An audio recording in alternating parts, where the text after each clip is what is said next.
Dekat tangan saya ni, siapa nak percuma daripada Public Gold? Nak tahu, tengok video ni sampai habis dan save video ni untuk rujukan yang akan datang. Tuan-puan nak tahu tak, sempena bulan November ni, Public Gold nak hadiahkan emas 1 gram yang bernilai hampir RM600 kepada yang buat belian 250 gram emas Gorba ini. Jadi bagaimana dapatkan 250 gram emas ini? Ada 2 kaedah yang saya akan tunjukkan dekat tuan-puan dan dapatkan 1 gram yang percumanya. Okey, sebelum tu saya nak tunjukkan dekat tuan-puan, item 250 gram emas ni dah RM145,000.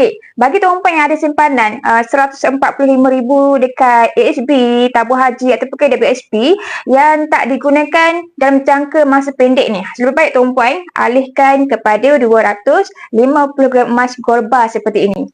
Kaedah yang kedua adalah belian secara bulanan. Tuan-puan boleh je buat bayaran RM14,500 selama 10 bulan. So, habis je bayar 10 bulan tu, tuan-puan boleh terus dapatkan 250 gram Gorba ini. Mengikut kepada sejarah tahun 2022, 250 gram ni sekitar RM67,000 je tuan-puan. Sekarang nilainya dah pun meningkat kepada RM147,000.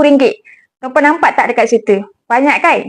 Keuntungan tuan-puan akan dapat jika tuan-puan simpan item ini 250 gram emas Gorba seperti ini. Jadi bagi tuan-puan yang dah ada bajet, yang dah ada simpanan, yang nak simpan 250 gram emas ini, terus klik ni bio saya ataupun terus kontak saya untuk saya bantu anda dengan sebaik yang mungkin.